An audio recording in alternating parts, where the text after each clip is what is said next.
കൊച്ചി വാർത്താ ചാനലിലേക്ക് സ്വാഗതം. മുഖ്യമന്ത്രി പിണറായി വിജയനും CPM-നുമെതിരെ പരസ്യമായി യുദ്ധപ്രഖ്യാപനം നടത്തിയ PV അൻവർ പുതിയ രാഷ്ട്രീയ പാർട്ടി രൂപീകരിക്കുമെന്ന പ്രഖ്യാപനവും നടത്തിയിരിക്കുകയാണ്.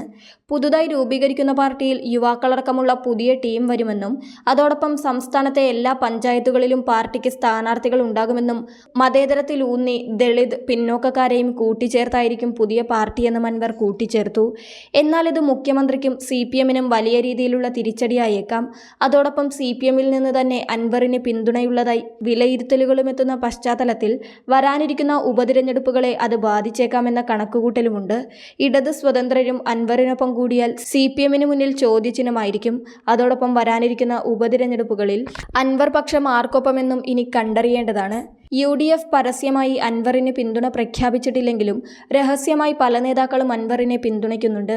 വയനാട് ലോക്സഭാ മണ്ഡലത്തിലും ചേലക്കര, പാലക്കാട് നിയമസഭാ മണ്ഡലങ്ങളിലുമാണ് ഉപതിരഞ്ഞെടുപ്പ് നടക്കുവാനുള്ളത്. വയനാട്ടിൽ പ്രിയങ്ക ഗാന്ധിയെയും ചേലക്കരയിൽ രമ്യ ഹരിദാസിനെയും പാലക്കാട് രാഹുൽ മാങ്കൂട്ടത്തിലിനെയുമാണ് സ്ഥാനാർത്ഥികളായി കോൺഗ്രസ് പരിഗണിച്ചിരിക്കുന്നത്. എന്നാൽ ഏറ്റവും കൂടുതൽ വെല്ലുവിളി ഇടതുപക്ഷത്തിനാണ്. ലോക്സഭാ തിരഞ്ഞെടുപ്പിലെ ദയനീയ പരാജയം വീണ്ടും ഈ ഉപതിരഞ്ഞെടുപ്പിൽ ആവർത്തിച്ചാൽ ഇടതുപക്ഷം ആടിയുലയും. അതിനാൽ തന്നെ ജയിക്കുവാനുള്ള കഠിന ശ്രമത്തിലാണ് LDF. കഴിഞ്ഞ കുറെ വർഷങ്ങളായി പിണറായി വിജയനും CPM-ഉം മുസ്ലിം ന്യൂനപക്ഷത്തിന്റെ രക്ഷകരാണ് തങ്ങളെന്ന രീതിയിലുള്ള പ്രവർത്തനമാണ് നടത്തിവരുന്നത്.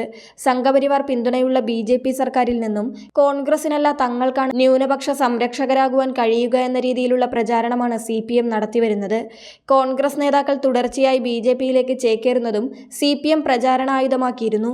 UDF-നോട് താൽപര്യം കുറയുന്ന മുസ്ലിം ന്യൂനപക്ഷ വിഭാഗത്തെ കൂടെ നിർത്തുവാനുള്ള പരിശ്രമത്തിനിടെ അതിരുകടന്ന ന്യൂനപക്ഷ പ്രീണനമെന്നാരോപിച്ച് വർഷങ്ങളായി CPM-ന് പിന്തുണ നൽകിയിരുന്ന ഹിന്ദു വിഭാഗത്തിൽ ഒരു വിഭാഗം പേർ കഴിഞ്ഞ ഇലക്ഷനിൽ BJP-ക്കാണ് വോട്ട് ചെയ്തതെന്ന് റിപ്പോർട്ടുകളുണ്ടായിരുന്നു. ഇതിനിടയിലാണ് അൻവറിന്റെ നേതൃത്വത്തിൽ ഇടതുപക്ഷത്തോടൊപ്പമുണ്ടായിരുന്ന മുസ്ലിം ന്യൂനപക്ഷം ഇപ്പോൾ വിട്ടുപോകുവാനൊരുങ്ങുന്നത്. ഇതോടെ പുതിയത് കിട്ടിയതുമില്ല, കയ്യിലിരിക്കുന്നത് നഷ്ടപ്പെടുകയും ചെയ്തു എന്ന അവസ്ഥയിലിരിക്കുകയാണ്.